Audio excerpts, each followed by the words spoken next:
Բարև ձեզ հարգելի քաղաքացիներ։ Եթերում ծովից ծով ոդքասթն է, ինչպես միշտ ձեզ հետ են Աղասի Ենոքյանը Կալիֆոռնիայից, Ռուբեն Մելիքյանը Երևանից, եւ մենք մեր ստանդարտ ձևաչափով քննարկում ենք շաբաթվա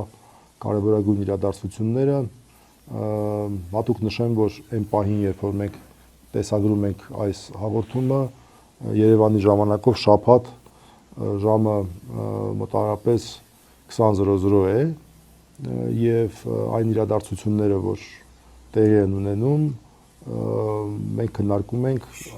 ժամը 20:00-ի դրությամբ շաբաթ օրվա, թեև դուք դիտելու եք մեր եթերը ուղիղ 24 ժամ անց կիրակի օրը 20:00։ Ողջույն Աղաս։ Ողջույն։ Նախապես ասենք, որ մեր հաղորդումը սովորաբար ավելի շուտ է գրվում, եւ մենք պատրաստում ենք քննարկել, թե բուրնիչ իրադարձություններ են Հայաստանում տեղի ունենում, բայց ոնց որ ասում են, շաբաթը ավելի շուտ եկավ, հա? Այո, պատերազմ սկսեց տարածաշրջանում։ Շաբաթ օրը, ես քեզ հարցնեմ։ Կարող է ինչ-որ տենց AI-ա, MEA-ա բան, կարող է իրականում պատերազմ չկա, որտեղ ստե մենք ոչ բարով երկրի ղեկավար ունենք։ Այսօր պերաշկի էր ուտում, էլ սրա նրա խանութներ էր այցելում առանց նարդի էր խաղում, բան տենց իրոք սկսել է պատերազմը։ Դու էլ ունես տենց տեղեկություն։ Ես այդպես տեղեկություններ ունեմ, ես ուղղակի համոզված չեմ, որ ձեր երկրի ղեկավարը AI-ով չի, ուրեմն սարքված։ Հա, ինքն է AI-ով, հա։ Այո, ինքն է։ Ամեն դեպքում նորմալ բանականությունը չի անի այն ամեն ինչ որ։ Հա, էլի։ Տոսկի նորմալ արհեստական բանականությունն էլ տենց իրան չէր պահի, ախր էդ է հարցը։ Որ դաժե արհեստական բանականությունը կամա չէր տենց իրան պահել, էլի, որ սկզբունքորեն չունի ամոթ։ Լավ, ինչևէ, պատերազմը առավոտ շուտ սկսեց մեր ժամանակով, ձեր ժամանակով դեռ ուրբաթ ուրեմն գիշեր էր, չէ՞։ Մի բանի վրա ուշադրություն հրավիրեմ, ուրեմն պատերազմը սկսեց Իսրայելի ժամանակով շաբաթ օրը, այն օրը, երբ որ ուրեմն ընդհանրապես ոչինչ չեն անում, հավատացյալ հրեաները ավելին այդ օրը մարդ սպանելը մեծ մեղք է համարվում, բայց սկսեցին փոստորեն։ Այսինքն իրենք օգտագործեցին այդ գործոնը երևի, կարծելով, որ իրանցիները ինչ, բայց այդ օրը հարված չեն սպասի, հա, ճիշտ եմ հասկանում։ Չեմ կարծում, ուղղակի փոստորեն ստացված արդեն տեղեկությունների նախապես մի քանի շաբաթ առաջ որոշված գործողություններ եւ այդ բոլոր բանակցությունները, որ Միացյալ Նահանգները վարում էր Իրանի հետ, փոստորեն ժամանակ ծգծկել էր, այո, ժամանակ ծգծկել էր, ծխածածկույտ էր։ Դե անցյալ շաբաթ բառացի նույն բաները ասում էր եւ մենք շատ վատատեսական նոտայով հրաժեշտ տվեցինք մեր ունկնդիրներին, եզրահանգելով, որ պատերազմը անխուսափելի է, խնդիրը միայն ժամկետների մեջ են, ու ըստ էության բոլոր փորձագետները այդպիսի հորետեսական դիտարկում էին անում։ Բնական է, որ նույն դիտարկումը արել են նաև իրանցիները, հա, եւ նրանք ըստ էության բավականին պատրաստ են եղել այս պատերազմին։ Ես չգիտեմ, ասենք իսրայելա-ամերիկյան կողմը արդյոք նախատեսում էր, թե Իրանը այսպիսի հուժկու պատասխան կտա։ Ամեն դեպքում ուրեմն պատերազմը սկսվեց իսրայելական հարվածներից, հետո միացան ամերիկյան հարվածները, հետո Իրանը հարվածեց Իսրայելին, հետո Իրանը կարծես թե փորձումը որն է, ամերիկյան բազաներին հարվածեց, փորձումը հարվածել ամերիկյան ավիակիրներին, հա։ Մի հատ փորձենք հասկանալ քայլ առ քայլ, էլի, եթե դժվար չի, որտեվ ես էլ ինչպես հայաստանցիների մեծ մասը չլինելով եւ չհավակնելով Իրանի գծով փորձագետ լինելու եւ առհասարակ ես միջազգային հարաբերությունների թնջուկին լավ ծանոթ չլինելով, քեզնից որպես թե մասնագետ, թե նաեւ մարդ, որ հետաքրքրված է այս հարցերով, քաղաքագետ, կուզենայի մի քանի հանգամանքներ ճշտել, որովհետև դրանց մասին արդեն շատ են խոսում։ Առաջին իսկ րոպեից մարդիկ խոսում էին նրա մասին, որ կարևոր ցուցիչ է լինելու, թե պատերազմը տևական է լինելու, կարճ է լինելու, սիմվոլիկ է լինելու, թե չէ, Հորմուզի ջրանցքի կարգավիճակի հետ կապված հարցը։ Իրանը ինչ որ բան կձեռնարկի այդ ուղղությամբ թե չէ։ Եվ քիչ առաջ մենք տեղեկություն ստացանք, որ Իրանը հայտարարել է պաշտոնապես, որ փակում է Հորմուզի նեղուցը։ Նեղուց, ոչ թե ջրանցք, մի հատ լավ կլիներ բացատրեինք, որտեղ հաստատ արդեն վաղը դրա մասին շատ են խոսելու։ Ինչ է դա Իրանից ներկայացնում, ինչ է դա այդքան կարևոր։ Տես արի մի քիչ սկզբից գնանք, թե ինչ խնդիրներ է դրել փաստորեն իր առաջ Ամերիկա-իսրայելական կողմը, հա, եւ ինչով դրան կարող է պատասխանի։ Ըստ էության խնդիրները մի քանիսն են։ Առաջինը դա փաստորեն Իրանի ղեկավարության եւ ղեկավարության ոչնչացնելն է եւ հնարավորության դեպքում Իրանի ռեժիմի փոփոխությունը։ Ես ինքս ասեմ, քո ներածությունից հետո ես ինքս իսկապես չեմ հավակնում Իրանի գծով մասնագետ լինել, ուղղակի լրահոսը վերլուծելուց այս հետևություններին են գալիս։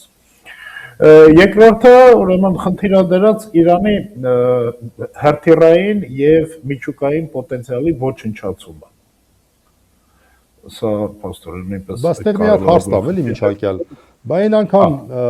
նախորդ պատերազմին չէին ոչնչացրել։ Ուրեմն նախորդ պատերազմին ըստ իրենց հայտարարածի փորձել էին ոչնչացնել միջուկային զինանոցը, բայց ըստ էության չէին հաջողել, որովհետև որոշակի քանակությամբ միջուկային չասեմ նյութ մնացել էր Իրանի մոտ, դրանից բացի մնացել էր այդ բոլոր հնարավորությունները, որով կարող են էլի նյութեր արտադրել։ Փաստորեն չեն ոչնչացրել։ Ինչ վերաբերում է հրթիռային պոտենցիալին, հայտարարվել էր, որ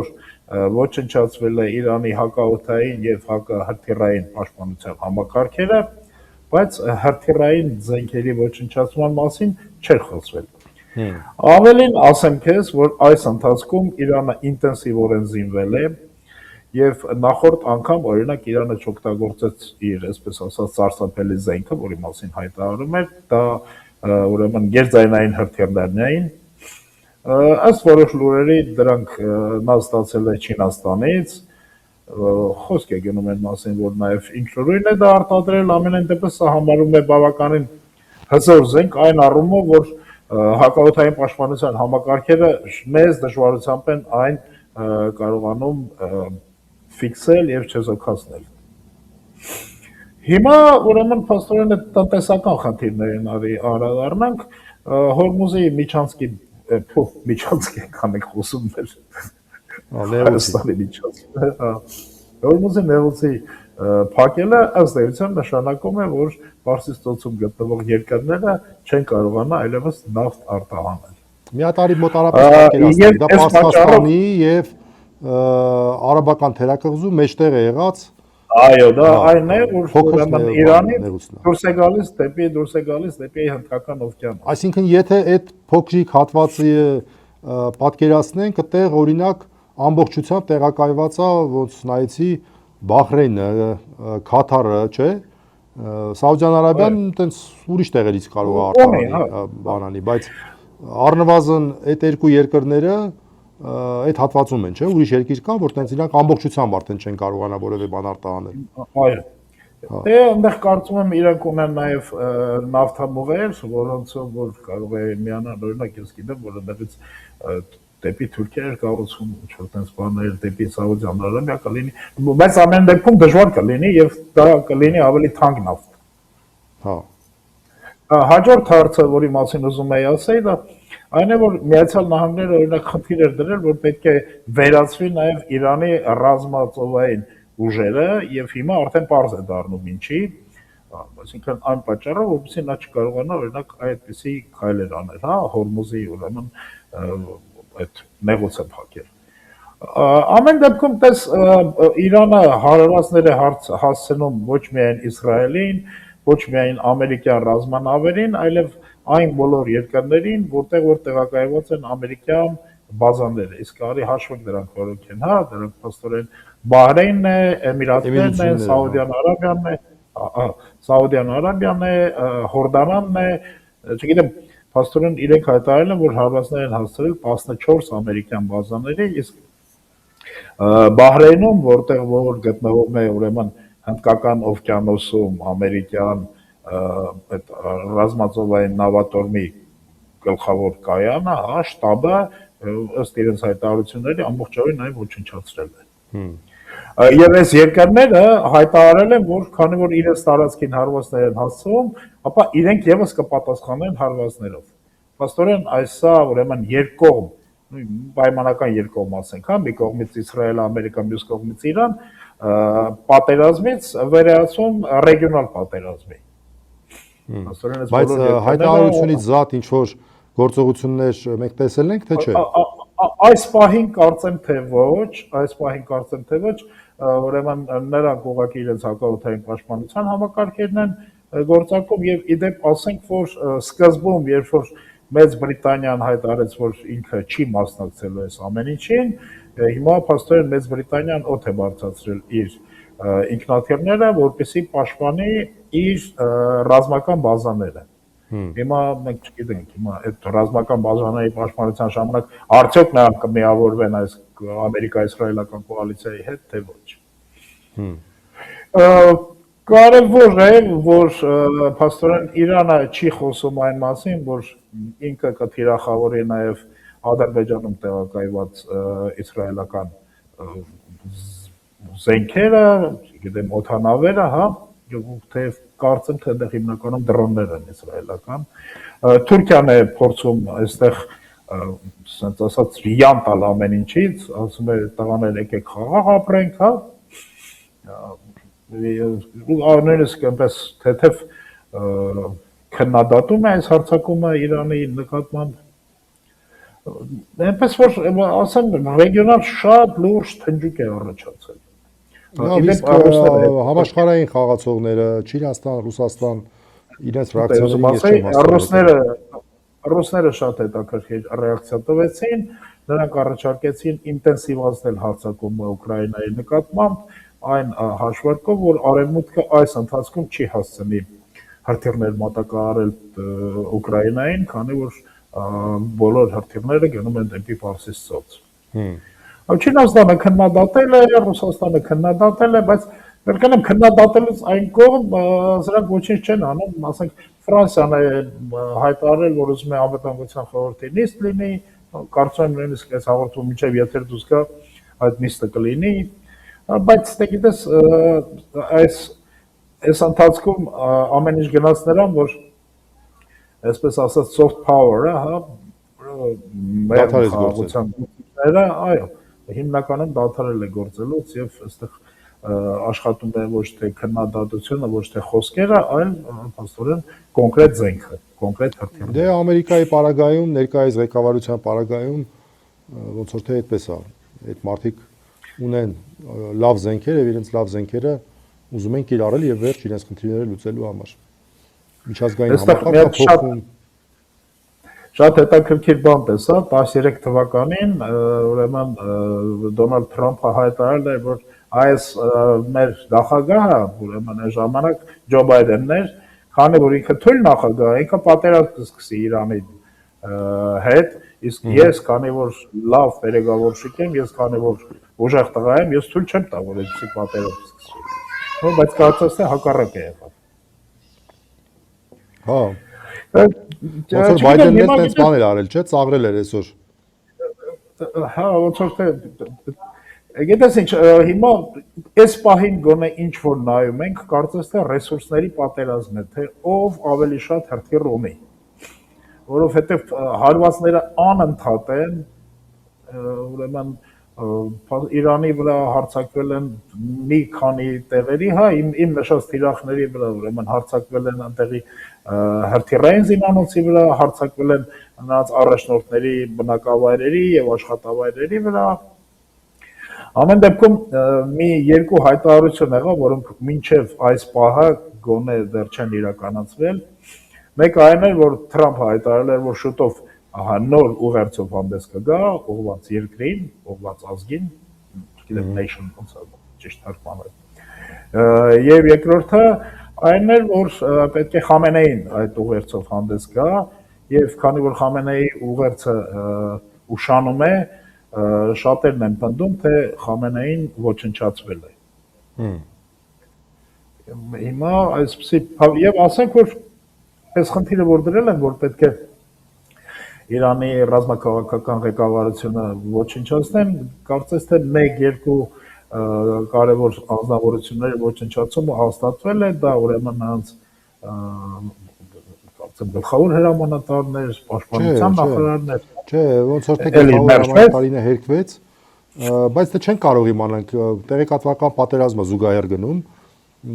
Այն դեպքում իրանցիները ասում են, որ գրեթե արդյունավետ չի եղել այս հարվածը, 1-2 զինվորական են սպանվել, որոնք որ արագ փոխարինվել են, իսկ Իսրայելն էլ պնդում է, որ ցույց լինի ամբողջ ղեկավարությունը գլխատված է, ինչ որ այսպիսի իրարամերժ բաներ, բայց այն հանգամանքը, որ Իրանը բավական արդյունավետ եւ նույնիսկ անսպասելի արդյունավետությամբ պատասխանում է իրեն ուղղված հարվածներին, դա ցույց է տալիս, որ համակարգը աշխատում է։ Չէ, Իրանը իսկապես անսպասելիորեն բավականին լավ, բավականին կոշտ պատասխանեց։ Եթե մենք համեմատենք օրինակ այս ամառային պատերազմի հետ 12 օրյա, 90-14 օրյա, 90, այդ պատերազմի ժամանակ ես հիշում եմ այդ առաջի հարվածը շատ արդյունավետ էր, իսրայելական հարվածը, երբ որ իրականում գլխատվեց ամբողջ ուժային համակարգը եւ մի 7-8 ժամ Իրանը ոչինչ չէր անում։ Հետո նոր կարողացան հավաքել իրենց եւ պատասխան ինչ որ գործողություններ անել։ Այս անգամ այդպես չեղավ։ Ընդամենը ժամերի ընթացքում, եթե ոչ ավելի կարճ ժամանակ հետո հարվածները միանգամից տեղացին։ Այսինքն կարծեք թե սпасելի էր այս ամենը։ Բայց լավ, հիմա փորձենք այդ հետևանքները Հայաստանի դիտանկյունից նայենք։ Հայաստանի ռիսկերը որոնք են ըստ քեզ։ Գիտես, այստեղ ամենա ակնհայտ բանը այն է, որ ոնց որ հայ քաղաքական գործիչներն էին ասում, զարմի դնող չկա այս գործողությունների մեջ եւ կարծես թե սա գնալու է միջև վերջ։ Հայաստանի համար ռիսկերը շատ մեծ են։ Ուրեմն ես մի բան եմ կարճ խելքով հասկանում, առաջինը դա փախստականների մեծ հոսքը, որը ինչ որ առումով նաեւ համ կանխատեսելի է եւ նույնիսկ երևի անխուսափելի է։ Սենք դրանից։ Ակնհայտորեն եւ ես օրինակ չգիտեմ Հայաստանը դրան դիմագրավելու համար ինչ որ բաներ ունի նախապատրաստած թե ոչ, հա։ Այդքան փախստական կարողանալու է տեղավորել կամ ունի ինչ որ երկրների հետ պայմանավորվածություն, որ նրանց հետագայում կվեր արտահանի դեպի այդ երկրներ, հա։ Եվ ոչ մեկ իդեպ երջանիկ չի ընդունելու փախստականների նոր խմբականներ։ Բնականաբար, մանավանդ եթե Եվրոպայի մասին ենք խոսում, այնտեղ ուրեմն իսլամ փախստականներից իրանց երկրում եղած մուսուլմանների ձեռնեն կրակնենք էլ չեն ցանկանա ուրեմն նոր քանակություն ընդունել։ Չգիտեմ, կարելի է օրինակ ռուսների հետ պայմանավորվել, որ ինչքան փախստական գալիս են, նրանց ուղարկեն ռուսական բանակ Ուկրաինայի դեմ կռվի, բայց կարծես թե նման բաներ փախստականը կռվողներ իր երկրում կկռվեր էլի։ Չէ, իր երկրում ինքը զինվոր է, զինվոր չի, ներողություն։ Ինքը գալիս է այստեղ, հետո բանը գնում է Ռուսաստան, այնտեղ փող աշխատում, պատերազմին մասնակցել, լավ կատակ եմ անում ես իհարկե։ Ամեն դեպքում կարծես թե Հայաստանը պատրաստված չի այս հարցով, բայց ավելի մեծ վտանգ է, եթե սա երկարաժամկետ գնա, Իրանում եղած կամ Իրանի ռեժիմի փոփոխության պայմանավորված աշխարհքաղաքական իրավիճակի փոփոխությունը ռեգիոնում։ Գիտեմ ես, կան տարբեր զարգացման սցենարներ, օրինակ զարգացման սցենարներից մեկը այն է, որ Իրանը լինելով բավականին ագրեսիվ հռետորաբանություն երկիր, այնուամենայնիվ կարևորագույն բալանսավորող նշանակություն ուներ ռեգիոնում։ Հիմա նրա դերի թուլացմամբ նոր երկրներ պետք է կան ասեն, այս ծառնիմն է, այս սառնիմն է, ես նկատի ունեմ Մերձավոր Արևելքին, եւ իհարկե առաջին դա Թուրքիան կարող է լինի։ Այսինքն Թուրքիան ստանձնի այդ իշխանության, այդ հեղինակության պաշարը, որը որ Իրանը այս պայն ունի եւ այո, առաջացած արդյունքում կորցնի։ առաջացած քաղաքական վակուումը ուրեմն ինքը այդպիսի հնարավորություն կա։ Մասնատման վտանգ տեսնում ես թե չէ։ Մասնատման վտանգը բավականին բարձր է եւ ես ուզում եմ հիշել Նաթանյահուի ուղերձը, որը որ բացի այն որ ուղղված էր Իրանի ժողովրդին, կոնկրետ ուղղված էր այնտեղի ուրեմն ազգային փոքրամասնություններին, ադրբեջանցիներին, քրդերին, բելուչներին, հա, մյուս ուրեմն ազգային փոքրամասնություններին, որի մեջ ակնարկ կար, որ հնարավոր է որ սրանք կարողանան, չգիտեմ, ինչ-որ ազգայնական, սեպարատիստական քայլերով գնալ առաջ։ Եվ այստեղ իհարկե այս հարավային Ադրբեջան կոչվածի անջատումը, որը որ հսկայական բնակչությամբ, լուրջ, հա, ուրեմն Ադրբեջանի Հանրապետության հանդեպ ավելի մեծ բնակչությամբ փաստորեն տարածաշրջան է Հայաստանի համար կարող է, չգիտեմ, կարող է ինչպես վտանգ հանդիսանալ, այնպես էլ հնարավորություն։ Օրինակ հնարավորություն այն տեսանկյունից, որ Ադրբեջան եւ այս հարավային Ադրբեջան հարաբերությունները օրինակ լիդը վերցնի հարավային Ադրբեջանը եւ ենթադրենք Թուրքիա-Ադրբեջան հարաբերությունները թուլանան։ Այդպես շատ չափազանց անկանխատեսելի զարգացումներ են, այսպեսի անմիջապես եւ այսպեսի չպատրաստված խոսակցության առիթ չի դա, բայց ժամանակի ընթացքում ավելի པարզ կլինի։ Լավ, իսկ ինչքանով է հավանական համարում, լավ Իրանի համար լավագույն սցենարը որն է, ասենց ասեմ։ Դժվար է ասել Իրանի ասելով ինչի նկատի ունես Իրանի ժողովրդի պետության, իրանական այս պահին establishment-ի, այսինքն Իրանի այսօրվա ղեկավարության համար, այսինքն իրանց հույսը որն է։ Ես կարծում եմ այնտեղ առանձնապես հույս չունեմ։ Նրանց հույսը այն է, որ իրենք կկարողանան այս իրենց հարվածներով վախեցնել ուրեմն Իսրայելին եւ Միացյալ Նահանգներին եւ նրանք հետ կաշվեն, բայց ես ճիշտ ասած հավանական չեմ համարում։ Դե հա, ինչի՞ պիտի հետ քաշվի։ Ուղղակի հասկանալի գնալու են թե չէ։ Չեմ կարծում թե այստեղ ցամաքային գործողության հնարավորություն ունենան։ Դες ցամաքային գործողություն կարող է լինի, ասենք ինչ որ դեսանտային կամ հատուկ ուժերի կողմից իրականացող գործողություն, բայց լայնամասշտաբ, չգիտեմ, տանկերով եւ այլ հետեւակի գործադրմամբ այս պահին օրինակ դեռ չի երևում թե նման հնարավորություն կա։ Ամեն դեպքում, գիտես, ամերիկյան ուժերը այստեղ ավելի շատ հավաքված են ռազմաօդային եւ ռազմածովային ուժեր եւ գոնե եղած ռիպորտներից չի երևում թե հետեւակային գործողություններ կարող են անել նրանք։ Այս առումով իհարկե եթե Իրանը կարողանա կազմակերպվի եւ պարզապես ռեժիմը փոխի, սա երևի, այսինքն ներողություն, ոչ թե ռեժիմը, այլ ղեկավարությունը փոխի, ռեժիմը պահելով, իսկ ռեժիմի փոփոխությունը գնա ավելի աստիճանական, սա երևի դրանց համար կլինի լավագույն որոշումը, բայց չեմ կարծում թե դրան կգնան իրենք կամովին։ Լավ, մի հատ փորձենք հասկանալ այդ ամերիկյան ուժային, որտեղ անդադ ավիակիրների մասին են խոսում։ Այդ ավիակիրները տենց անխոցելի են, քանիսն են հասցրել այս ընթացքում։ Ռեգիոնում հիմա կանգնած է երկուսը։ Ինչքան ունի ամերիկան ավիակիր, շատ են թե չէ։ Կարծեմ 10-11։ Այսինքն կարելի ասել մի 20% է, եթե 10-11-ն են։ Եվ պատկերացրու որ ամեն մի ավիակիր իր վրա 60 ինքնաթիռ է կրում, 60, ուրեմն ամենավերջին տեսակի, հա, ամենահզոր ինքնաթիռ է կրում։ Դրանից բացի, այդպես խոսում են, որ մոտ 50 կամ ավելի ինքնաթիռներ կան ամերիկյան բազաներում, հիմա չգիտեմ դրանց վիճակը ինչ է, հա, հարվածներ են հասցվել այդ բազաներին, այսինքն բավականին լուրջ ուժ է այդտեղ կուտակված, իսկ ավիակիրները, ես չգիտեմ, լսել եմ, որ դա, ասենք, խորտակելու համար անհրաժեշտ է միջուկային հարված, այսինքն այլ կերպ դրանք անխորտակելու են, իհարկե հնարավոր են ինչ-որ նաև կան ինչ-որ ռեպորտներ, թե այս գերձայնային հրթիռներով լուրջ վնասներ կարող են հասցնել նրանց մոտ, չգիտեմ։ Դե հա, որովհետև ամերիկյան սիմվոլը իր ամերիկյան զորության այդ ավիակիրներն են, էլի, որտեղ որ տանում են մարդիկ տես միանգամից գազ տանում են։ Դե գիտես ամերիկան չի գնում, ասենք թե ուրիշ տեղերում տարածքներ գրավում, հա, դրա փոխարեն տանում է ավիակիր է կանգնացնում, դա կարծես թե ավելի էժան է նստում, քան թե տարածք գրավի, այնտեղ ժողովրդին պահի, անի այնանի, եւ ուրեմն ավիակիրը ըստ էության ամերիկյան երկրի կտորն է տվյալ տեղում, որը որ հնարավորություն է տալիս Շատ ուժեղ կտոր է։ եւ այո, շատ ուժեղ կտոր է եւ ստրատեգիական որոշումներ կայացնելու, հա։ Այսպեսով ուրեմն ինչ ասեմ, այս պատերազմը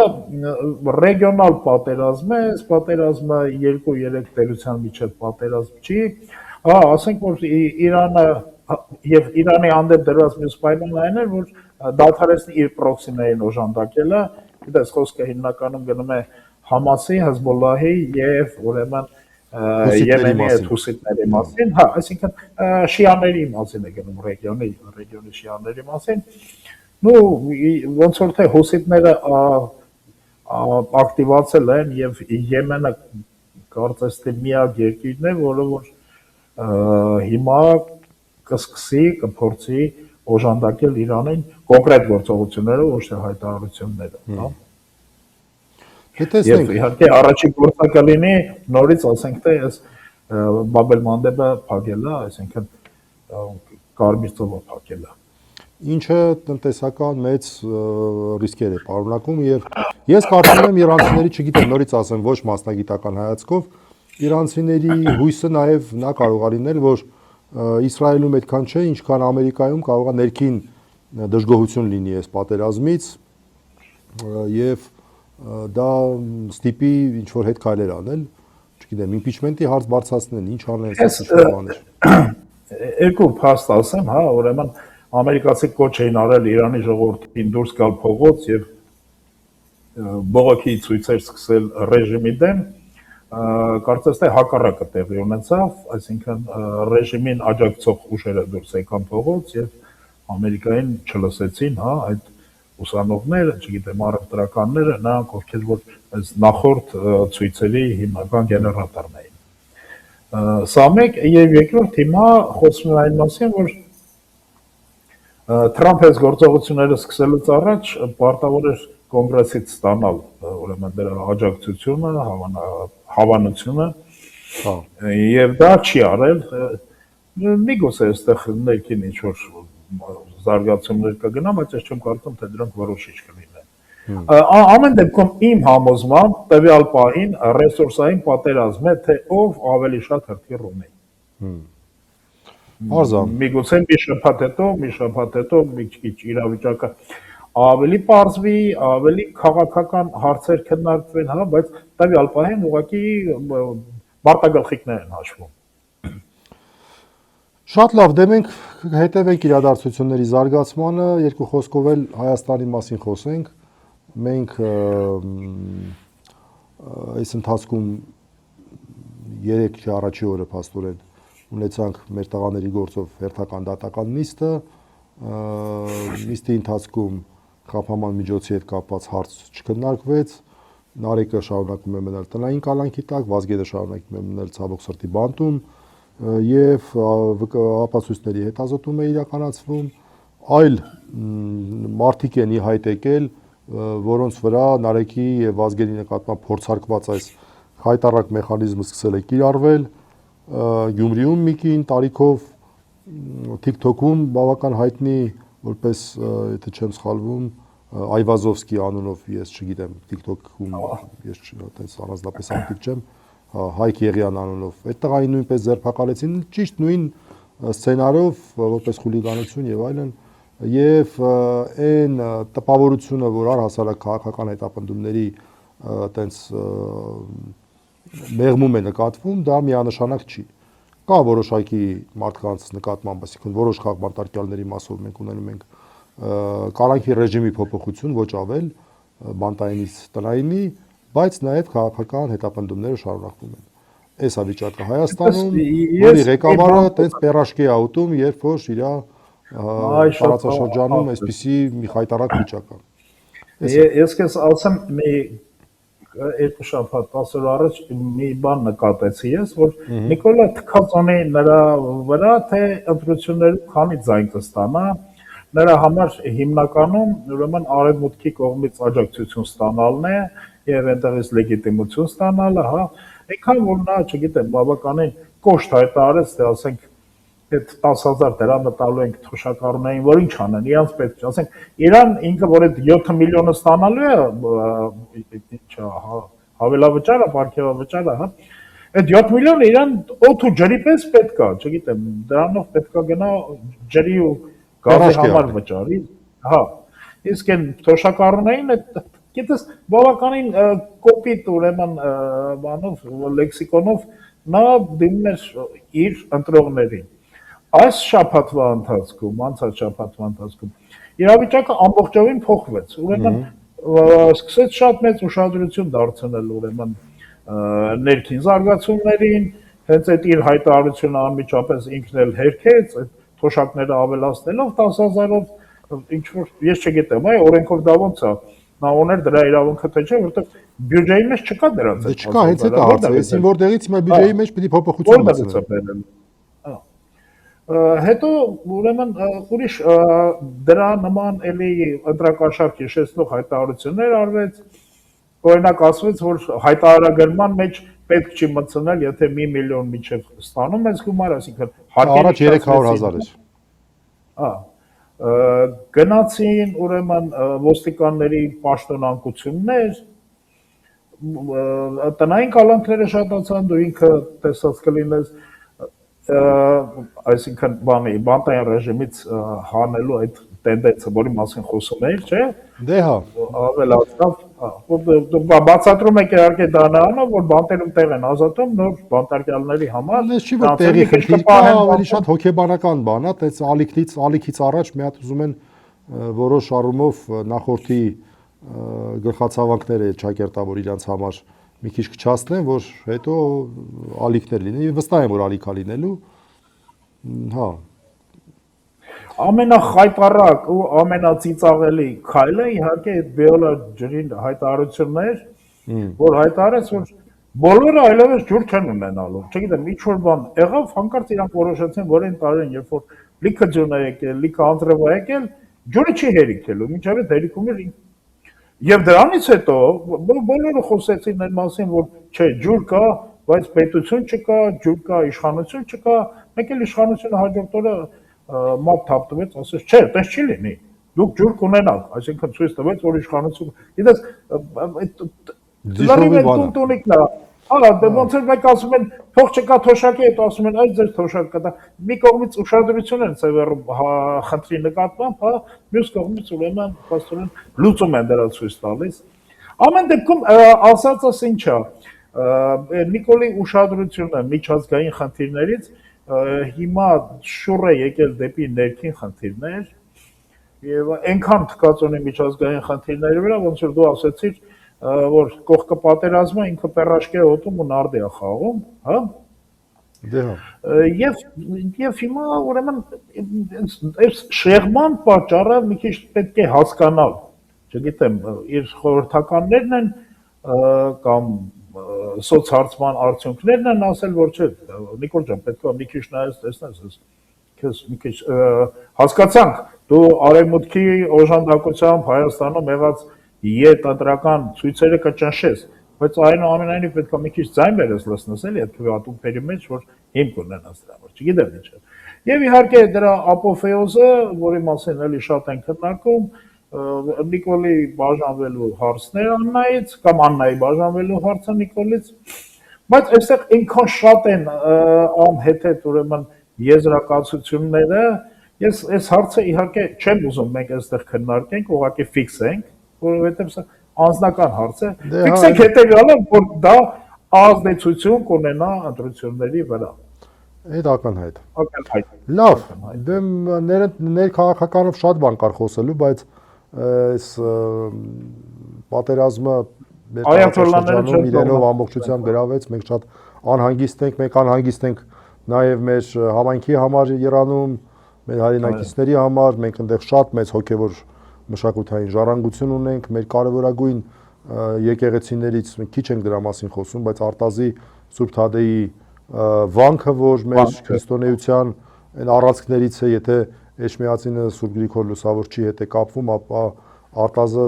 Թադե Առաքյալի հետ է կապվում, որը մեղմ ասած ոչ պակաս կարևորություն ունի, որոշ դեպքերում նույնիսկ ավելի շատ կարևորություն ունի մեր եկեղեցու առաքելահիմն լինելու առումով։ Մի խոսքով մենք շատ անհանգստացած ենք եւ ուղղակի զարմացած ենք, թե ոնց կարելի է այս պայմաններում պերաշկի ուտելով այս ամեն ինչը անցկացնել։ Այսքանով երևի ավարտենք, հրաժեշտ տանք մեր դիտողներին, հիշեցնեմ, որ դուք մեր հաղորդումը դիտում եք Anti-Fake-ի հարթակում եւ մեր Anti-Fake-ի հերոսական թիմին կարող եք օգնել նկարագրության մեջ նշված եղանակներով, նյութապես իսկ եթե հավանում եք մեր հաղորդումը, կարող եք լայք դնել, կարող եք մեկնաբանություններ թողել։ Ես երկու բան ավելացնեմ, առաջինը այն է, որ այս անցած ընթացքում ես նկատեցի, որ Anti-Fake-ը հիմա դառել է արդեն լուրջ լրատվական ալիք, դա փաստորեն միշտ էլ լուրջ էր, աղաս ջան։ Չէ, լրատվական մասը լրատվական մասը, հա, հասկացա։ Լրատվական մասն եմ ասում։ Շատ է ուժեղացել եւ այս առումով խորհուրդ եմ տալիս այն օգտագործել որպես հիմնական ալիքներից մեկը լրատվություն ստանալու համար, հա։ Սա կարևոր մի դիտարկում եւ երկրորդը ուղղակի ցանկություն հույս ունենանք, որ մինչեւ մեր հաջորդ եթերը իրավիճակը կլինի ավելի խախանդ, ավելի խաղաղ եւ մենք մի քիչ ավելի շատ խոսենք խաղաղ զարգացումների մասին եւ ոչ թե որտեղ քանի հրթիռ է եկել, որտեղ քանի մարդ է զոհվել։ Այսքանը, հա, հրաժեշտ տանք մեր դիտողներին, ստեսություն, մինչև հաջորդ շաբաթ։